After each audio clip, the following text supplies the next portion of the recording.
नमस्ते विद्यार्थ्यांनो, शिष्यवृत्ती परीक्षेची तयारी करत असताना आपण यापूर्वी 47 पर्यंतची गणितामधील उदाहरणे सोडवलेली आहेत. यानंतर आपण 48 पासून पुढील उदाहरणे सोडवणार आहेत. चला तर पाहूयात. 48वा प्रश्न काय आहे बघा. 48वा प्रश्न 25 मीटर 35 सेंटीमीटर वजा 20 मीटर 75 सेंटीमीटर बरोबर किती? हा प्रश्न काय अवघड आहे का? नाही अवघड. बरं, हे बघा 48वा प्रश्न काय दिलेला आहे. 25 मीटर 35 सेंटीमीटर. मग काय करायचं आपण? 25 मीटर दशांश चिन्ह देऊ आणि 35 सेंटीमीटर हे लिहिलं. वजा म्हटलं आहे वजा 20 मीटर, मीटरच्या खाली 20 दशांश चिन्ह आणि 75 सेंटीमीटर. ओके, करूयात वजाबाकी. 5 मधून 5 कमी केले तर 0, 13 मधून 7 कमी केले तर 6, इथं दशांशला दशांश, इथं 4 आणि इथं 0, म्हणजे 4 मीटर 60 सेंटीमीटर. नीट लक्षात घ्या. काय आलं? 4 मीटर 60 सेंटीमीटर. आणि असा पर्याय कुठं दिसतो आहे आपल्याला? तर पर्याय क्रमांक 3 आहे, म्हणून उत्तर येणार आहे पर्याय क्रमांक 3. यानंतर पाहूया प्रश्न क्रमांक 49. 25,500 मिलीग्रॅम बरोबर किती ग्रॅम? हे पहा, एकक मिलीग्रॅम दिलेले आहेत, त्याचं ग्रॅममध्ये रूपांतर करायचं. त्यांच्यामध्ये संबंध कितीचा असतो रे? अगोदर ग्रॅम आणि मिलीग्रॅममध्ये 1000चा संबंध असतो. कितीचा? 1000चा. आता आपल्याला मिलीग्रॅमचं ग्रॅम करायचं आहे, म्हणजे लहान एककाचं मोठ्या एककात रूपांतर करायचं. म्हणजे काय करायचं? भागायचं. म्हणजे बघा, हे कसं करावं लागेल आपल्याला? 25,500 भागिले 1000, कारण 1000चा संबंध आहे. हे 2 शून्य कटले, हे 2 शून्य कटले, राहिले काय? तर बघा 255/10 आणि हेच दशांश चिन्ह 1 न सरकणार, म्हणजे काय येणार आहे? 25.5 25.5 असं कुठं दिसतं आहे आपल्याला? तर पर्याय क्रमांक 2 मध्ये आहे, म्हणून उत्तर येणार आहे पर्याय क्रमांक 2. यानंतर पाहूया प्रश्न क्रमांक 50. वरद एक माळ 6 सेकंदात पूर्ण करतो. म्हणजे एक माळ तयार करायला त्याला 6 सेकंद लागतात. त्यासाठी तो 25 मणी वापरतो. तर अशा 100 माळी तयार करण्यासाठी त्याला किती वेळ लागेल? तर बघा, आता हे 25 मणी वापरतो एका माळ्यासाठी, पण आपल्याला मण्याचा काही संबंध दिलेला नाही. काय दिलेला आहे? एक माळ 6 सेकंदात पूर्ण करतो. म्हणजे वेळ किती? हे बघा सेकंदमध्ये. सेकंद म्हणजे वेळ घेऊयात. 6 सेकंदामध्ये किती माळ तयार करतो तो? 1. बरोबर. तर आपल्याला विचारलंय 100 माळा तयार करायला, म्हणजे माळा इकडे आहेत, माळाच्या खाली माळ आल्या. 100 माळा तयार करायला किती वेळ लागेल? तर याला शिक, आपल्याला वेळ काढायचा आहे. वेळ बरोबर 2 कोणत्या बाबी आहेत? ह्या दोन्ही आहेत. म्हणजे 6 गुणिले 100 आणि रिकामं काय आहे? 1/1. म्हणजे 6 जर 100ला गुणलं तर 600, पण कशात येणार आहे? सेकंद. आपण बघूयात पर्यायामध्ये 600 सेकंद आधी कुठं दिसतंय ते? मिनिट मिनिट मिनिट मिनिट म्हणजे सेकंद नाही. मग याला मिनिट बनवूयात. मिनिट आणि सेकंदामध्ये कितीचा संबंध असतो? 60चा. मग आपल्याला सेकंदाचे मिनिट बनवायचे आहेत, म्हणजे लहानाचे मोठे, म्हणजे भागायचं आहे. म्हणजेच 600ला 60 न भागावं लागेल. हे 0 कटले, हे 0, 6 1 6, 6 10 60, म्हणजेच काय झाले? 10 मिनिटे. असं मिनिटामध्ये आहे का? बघा कुठं 10 मिनिटे आहे का? दिसतंय का आपल्याला? आहे. पर्याय क्रमांक 2 मध्ये आहे. पर्याय क्रमांक 2. 51वा प्रश्न पाहूयात. 25 रुपये 50 पैशाला एक वही. नीट लक्षात घ्या. वही वस्तू आणि किंमत दिली, म्हणजे त्रैराशिकनं सोडवू शकतो. 25 रुपये 50 पैसे कसं लिहू आपण? 25 5 शून्य. रुपयाला किती वही आहे? एकच वही आहे. म्हणजे 25.5 रुपयाला एक वही आहे. तर 125 वह्यांची किंमत, आता वह्या कुठं आहेत? या बाजूला आहेत. 125 वह्यांची किंमत किती? आणखी त्रैराशिक. बघा आपल्याला आता किंमत काढायची, ज्याच्या खाली प्रश्नचिन्ह दिसतंय ते आपल्याला काढायचं आहे. किंमत बरोबर. आता दोन तिरकस कोणत्या गोष्टी आहेत? हे बघा या दोन्ही आहेत. 125 गुणिले 25.50 आणि छेदस्थानी 1, म्हणजे यांचा गुणाकार करायचा आहे सरळ सरळ. कसा करणार? 25.50 गुणिले 125. बघा 5 न गुणूयात. 5 शून्य शून्य, 5 5 25, 5 5 25 आणि 2 27, 7 2, 5 2 10 2 12. त्यानंतर 1 शून्य देऊ, 2 न गुणू, 2 शून्य शून्य म्हणजे 2 शून्य शून्य, 2 पंचे 10ला आपण शून्य हात चाला 1, 2 पंचे 10 आणि 1, 11ला 1 हात चाला 1, 2 2 4 आणि 1 5. आता 2 शून्य देऊयात आणि 1 न गुणायचं म्हणजे जशाच तसं 0 5 5 आणि 2. बेरीज करूया त्याची. बेरीज केल्यावर काय येईल? 0 5ला 5, 7ला 7, 5 आणि 1 6 आणि 2 8. त्यानंतर हातचा वगैरे नाही. 11ला 1 हातचाला 1 हे 3. आता दशांश स्थळ 2 न द्यावं लागेल. 1 आणि 2 एवढे रुपये, म्हणजे 3187 रुपये 50 पैसे. असं कुठं दिसतंय का? 3187 रुपये 50 पैसे. पर्याय क्रमांक 1 हे आपलं उत्तर आहे. यानंतर पाहूया 52वा प्रश्न. काय आहे बा प्रश्न या ठिकाणी दिलेला?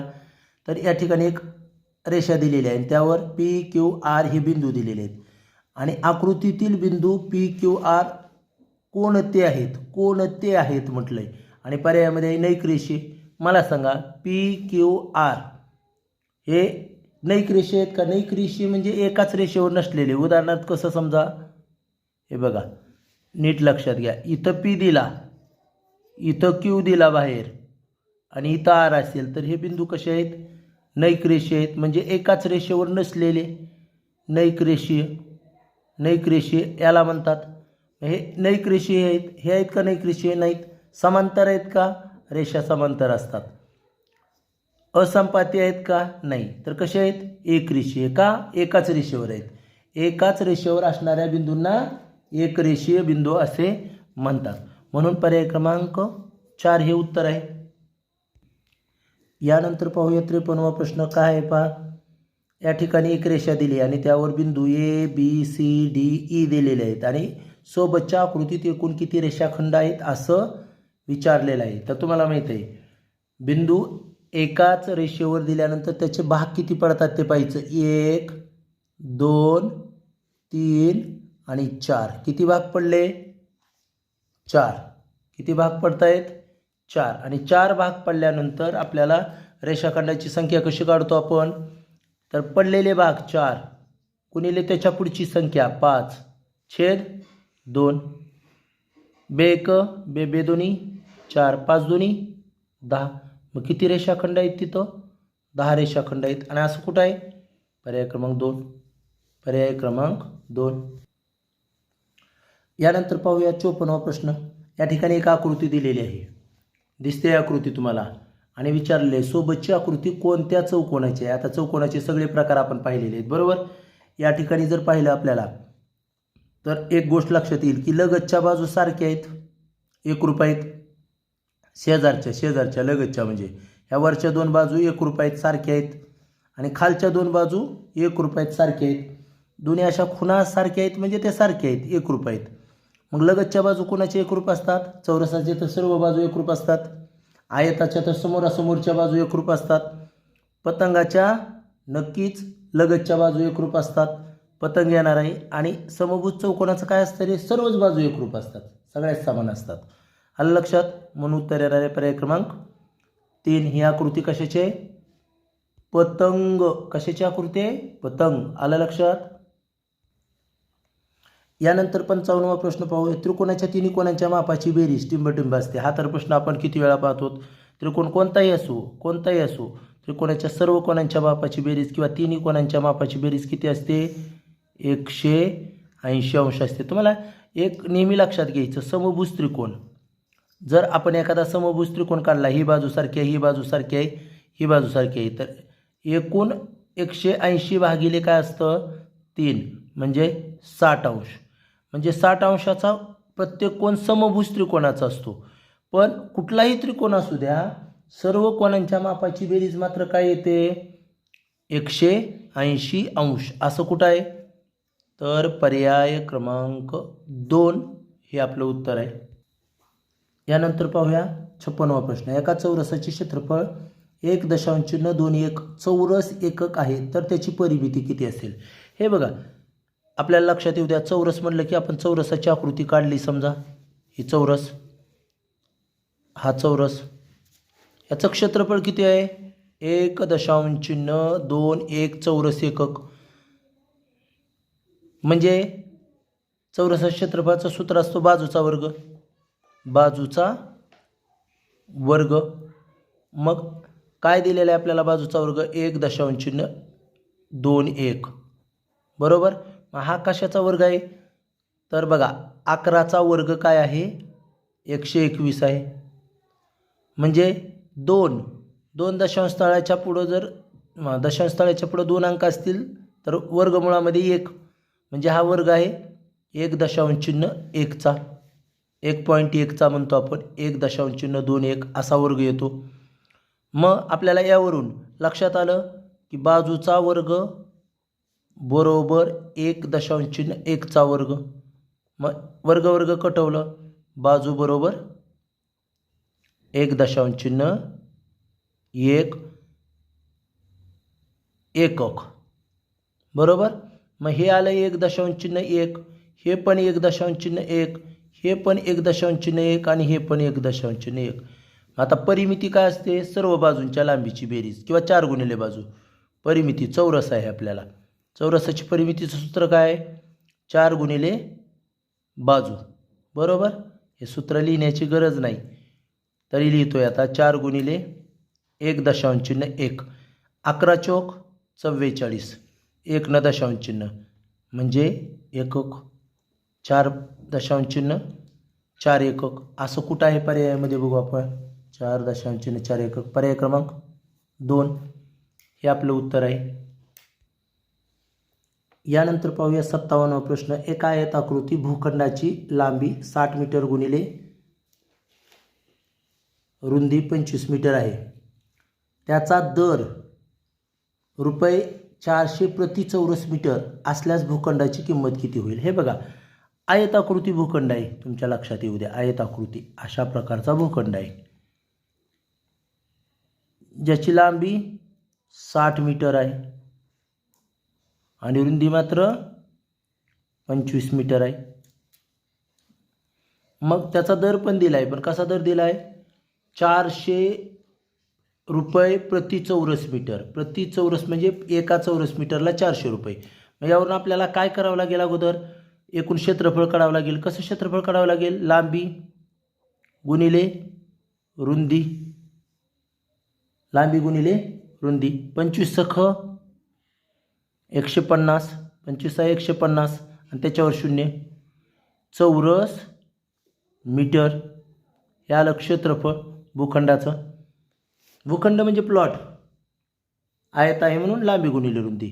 आता मग एका चौरस मीटरला किती आहे? 400 रुपये. हे किती चौरस मीटर आहे? 1,500. म्हणजे किंमत काढताना काय करावं लागेल मला? 1,500 गुणिले 400. आता 1 2 3 4 0, 1 2 3 4 आणि 15 चौक 60. एकक दशक शतक हजार 10,000 लक्ष म्हणजे 6 लाख रुपये. 6 लाख रुपये असं कुठं आहे पर्यायामध्ये? पर्याय क्रमांक 4 मध्ये आहे, म्हणून उत्तर येणार आहे पर्याय क्रमांक 4. यानंतर पहा प्रश्न क्रमांक 58 व 59 साठी सूचना. खालील सांख्यिकी माहिती एका अभयारण्यातील प्राण्यांची संख्या दर्शवली आहे. या माहितीवरून चित्रालेख तयार करताना प्राण्यांची संख्या किती चित्रांनी दर्शवावी लागेल ते सांगा. आता नीट लक्षात घ्या. 58वा प्रश्न. इथं मी अगोदर आलेखसुद्धा चित्रालेख त्याची माहिती दिलेली आहे, ते वाचून दाखवतो. प्राण्याचं नाव आहे आणि प्राण्यांची संख्या. हत्ती 75, कोल्हे 105, लांडगे 90, वाघ 30, रानगाई 165 आणि अस्वले 60. आता प्रश्न काय 58वा. चित्रालेखात अस्वलांची संख्या 4 चित्रांनी दर्शवली आहे. बघा चित्रालेखात अस्वल कुठं दिसत आहे? अस्वल आपल्याला हत्ती, कोल्हे, लांडगे, अस्वल. अस्वल किती आहेत रे? अस्वले किती आहेत? 60 आहेत. बरोबर. ती किती चित्रांनी दर्शवले म्हटलंय? 4. म्हणजे आपल्याला एक चित्र बरोबर काय काढावं लागेल? एक चित्र बरोबर किती अस्वले ते प्राणी ते काढावं लागेल की नाही? मग 60ला 4 भागावं लागेल. 4 एक 4 आणि 4 पंचे 20. म्हणजे एक चित्र म्हणजे किती? 15 प्राणी. इथं चित्र नाही, हे प्राणी. बरोबर. आता मग आपल्याला काय करावं लागेल? विचारलंय काय? तर रानगाई कुठे दिसतात रे बाळांनो? इथं. मग आता रानगाईसाठी किती चित्र काढावे लागतील? रानगाईसाठी काढावायची चित्रे बघा. कसं काढणार? एक चित्र म्हणजे किती आहेत? 15. मग आपल्याला किती रानगाई दर्शवायच्या आहेत? 165. म्हणजे 165ला 15 भागावं लागेल. 15 एक 15, एक उरलं. 15 एक 15. म्हणजे किती चित्र लागतील रानगाई दर्शवण्याला? 11. मग असं कुठं आहे पर्यायामध्ये? तर पर्याय क्रमांक 2 मध्ये आहे. आलं का लक्षात? यानंतर पाहूया 59वा प्रश्न. चित्रालेखात लांडग्याची संख्या 18 चित्रांनी दर्शवली आहे, तर हत्तीची संख्या किती चित्रांनी दर्शवली लागेल? हे बघा लांडगे किती आहेत आपल्याला दिलेले? 90. लांडग्यांची संख्या किती आहे? 90. आणि त्याच्यासाठी चित्र किती वापरलेत म्हटलं आहे? 18. म्हणजे एक चित्र बरोबर किती वापरलेत ते बघूयात. प्राणी एक चित्र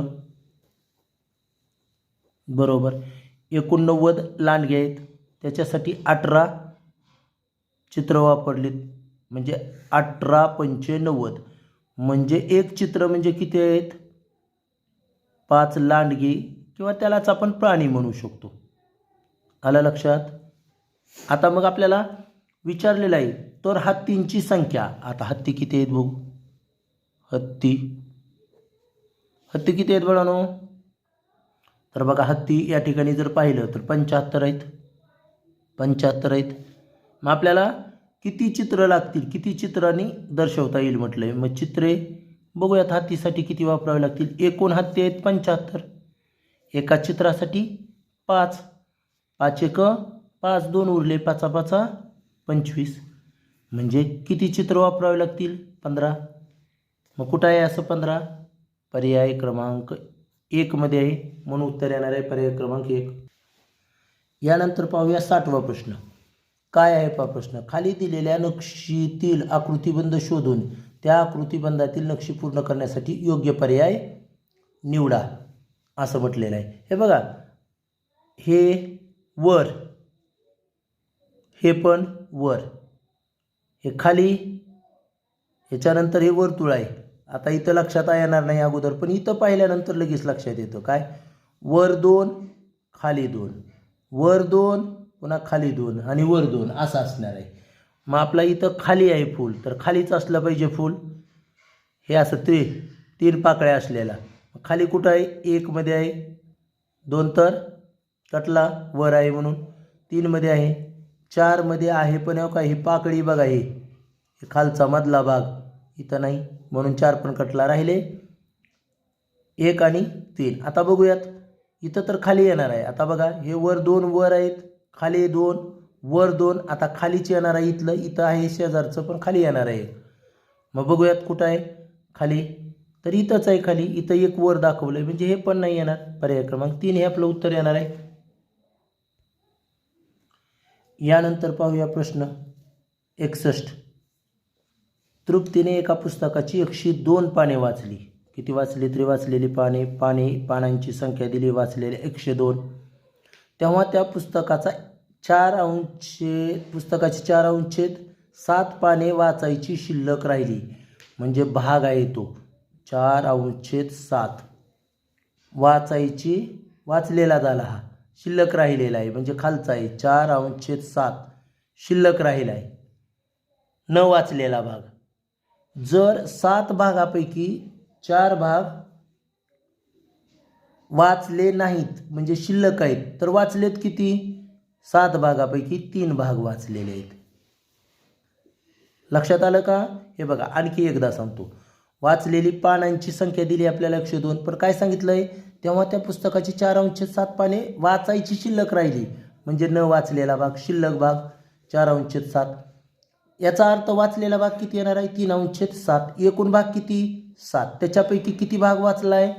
3. आणि ते दिले की पाने, म्हणजेच 3 भाग किती आहे? 102 पानं आहेत. बरोबर. मग आपण एक भाग म्हणजे किती काढू? एक भाग बरोबर 102ला 3 न भागावा लागेल आपल्याला. 3 त्रिक 9, 1 उरला 3 चौक 12. एक भाग म्हणजे किती पाने आहेत? 34 पाने आहेत. आता काय विचारलंय ते बघा. तर पुस्तकात एकूण भाग किती? हे बघा, एकूण म्हणजे खालचा छेद हा एकूण असतो. बरोबर. मग आता एकूण पाने काढूयात. एकूण पाने पुस्तकाची 34 गुणिले 7. 7 चौक 28, हातच्याले 2, 7 त्रिक 21 आणि 2 23. किती? 238. 238 पाने कुठं आहेत का? आहे. पर्याय क्रमांक 1. म्हणून उत्तर येणार आहे पर्याय क्रमांक 1. यानंतर पाहूया 62वा प्रश्न. 13/18 वजा 7/18 बरोबर 19/18 वजा अ. तर अ बरोबर किती? अ ची किंमत आपल्याला काढायची आहे. आता बघा, हे बरोबर चिन्ह काय दर्शवतं? ते डावी बाजू आणि उजवी बाजू सारखी आहे दोन्हीकडं. मग आपल्याकडं डावी बाजू तर आहेच की, मग ते आपण सोडून घेऊया. छेद समान आहे म्हणजे 13मधून 7 कमी करावे लागतील आपल्याला. बरोबर. 13मधून 7 कमी केले तर काय उरणार आहे? 6/18. काय उरेल? 6/18. इकडची बाजू. इकडं काय राहणार आहे? 19/18 वजा अ. म्हणजे मला सांगा, या संख्येतून कोणती संख्या वजा केल्यावर 6/18 राहील? या संख्येतून कोणती संख्या वजा केल्यावर 6/18 राहील? तर लगेच लक्षात येईल तुम्हाला. या संख्येतूून 19/18 मधून काय वजा करावं लागेल? 6 राहण्यासाठी. हे बघा, 19 मधून किती वजा केल्यावर 6 राहतील? तर 13 वजा करावं लागेल. 13 बघा, 13/18 मग उरतील की नाही बघा. छेद सारखा आहे, एकदाच घेणार आपण छेद. आणि 19 मधून 13 जर वजा केले तर 6. मग इकडं पण आहे 6/18. दोन्ही आले की नाही बरोबर. म्हणून 13/18 असा कुठं आहे पर्याय? बघा, पर्याय क्रमांक 3 मध्ये आहे, म्हणून उत्तर येणार आहे पर्याय क्रमांक 3. यानंतर आपण पाहूया 63वा प्रश्न. काय आहे पहा. 64.074 या संख्येतील 4च्या स्थानिक किमतीतील फरक किती? आता बघा, ती संख्या लिहून घेतली मी. 64.004 4च्या स्थानिक किमतीतील फरक म्हटलंय. या ठिकाणी 2 4 आहेत. हे बघा, कधी पण लक्षात घ्या, डावीकडच्या 4ची स्थानिक किंमत जास्त असते. कधी पण डावीकडच्या म्हणजे याची जास्त आहे. याची स्थानिक किंमत किती आहे? 4. एकक स्थानी आहे ना. आणि याची स्थानिक किंमत काय असणार आहे या 4ची? तर बघा, हे कोणत्या स्थानी आहे? सहस्त्रांश, दशांश, शतांश, सहस्त्रांश. म्हणजे याची किंमत आहे 0.004. आता यांच्या स्थानिक किमतीतील फरक म्हटलंय म्हणजे वजाबाकी करायची. म्हणजे कसं वजाबाकी करणार आपण? 4.000 वजा 0.004 करूयात वजाबाकी. 10मधून 4 कमी केले तर 6. हे मधले 9ला 9, 9ला 9, दशांश चिन्हाला दशांश चिन्ह आणि इथं मात्र 3. म्हणजे 3.99 6 असं कुठं आहे? असा आहे पर्याय क्रमांक 1 मध्ये, म्हणून उत्तर येणार आहे पर्याय क्रमांक 1. यानंतर आपण पाहूया 64वा प्रश्न. खालीलपैकी कोणत्या तारखेस वेगळा वार येईल? आता तुम्ही म्हणाल सर कुठलाच वार दिला नाही, काहीच दिला नाही, आपण मानायचा. समजा 14 मार्चला सोमवार आहे असं समजलं, समजा सोमवार आहे असं समजलं, तर आपण 11 एप्रिलचा वार काढूया अगोदर. कसं काढणार? एक तर 7/7 मार्च नंतर एप्रिलच आहे, पुढं 7/7 बी पुढं जाऊ शकतात तुम्ही, किंवा मग आपल्या पद्धतीनं काढू शकतात. मग आपण 7/7 बी पुढं गेलं तर हे बघा इकडे लक्षात घ्या, 21 मार्च, 14 आणि 7 21, 21 आणि 7 28 मार्च ला कोणता वार असेल? सोमवारच असणार. त्यानंतर बघा 29ला मंगळवार, 30ला बुधवार आणि मार्च 31चा असतो, म्हणून 31ला हे बघा मंगळ बुध गुरुवार आला. मान्य. मग आपण एप्रिलमध्ये येऊया. 1 एप्रिलला कोणता वार आला रे बाळांनो? 1 एप्रिलला शुक्रवार आला. मग त्याच्यामध्ये 7 मिळवा. 8 एप्रिल, 8 एप्रिलला सुद्धा शुक्रवार असणार. त्यानंतर 9, 10 आणि 11. 9ला शनिवार, 10ला रविवार आणि 11ला सोमवार आला. 11ला सोमवार आला, म्हणजे 15 मार्चला पण सोमवार आहे आणि 11 एप्रिलला पण सोमवार आहे. आता इथून पुढं जाऊया. आता याच्या पुढं जाऊयात आपण एप्रिल कडेला येऊया. 11 नंतर 11 आणि 7 18, 18 आणि 7 25, 25ला सुद्धा कोणता वार असणार आहे? सोमवार. आता एप्रिल 30 दिवसाचा आहे. 26 मंगळवार, 27 बुधवार, 28 गुरुवार, 29 शुक्रवार आणि 30ला मात्र काय येणार आहे? शनिवार येणार आहे. 30ला शनिवार. मग 1 मेला काय असेल? रविवार असणार. एप्रिल झाल्यावर मेच महिना असतो. मग आता तसंच जाऊया. 7 मिळवा, त्याच्यामध्ये 8ला कोणता वार येणार? रविवार. 8 आणि 7 15ला रविवारच येणार, म्हणजे इथं वेगळा आलेला आहे. आता पुढं 30 मेचा पण काढूयात. 30 मेचा 15 आणि 7 22, 22 आणि 7 29ला रविवार. मग 30ला काय येणार आहे? सोमवार येणार आहे. म्हणजे बघा 30ला सोमवार आहे, इथं पण सोमवार आहे आणि इथं मात्र रविवार आहे. म्हणजे वेगळा कोणता? 15 मे. 15 मेला रविवार येणार आहे. कुठं आहे 15 मे? पर्याय क्रमांक 3. पर्याय क्रमांक 3 हे उत्तर आहे. आलं लक्षात? यानंतर आपण पाहूया 65वा प्रश्न. 1 रिम अधिक 2 ग्रोस अधिक 12 दस्ते बरोबर किती डझन? डझनच म्हटलंय बरं का. मग आपल्याला डायरेक्टली डझन सुद्धा काढता येतं, हे लक्षात घ्या. Directly dozen. कागद पण काढू शकतात तुम्ही आणि पुन्हा आलेल्या कागदांची बेरीज करून त्याला 12ने भागल्यावर पण डझन होईल, पण आपण डायरेक्ट डझन करूया. 1 रिम, 1 रिम. 1 रिममध्ये कागद किती असतात बाळांनो? 480.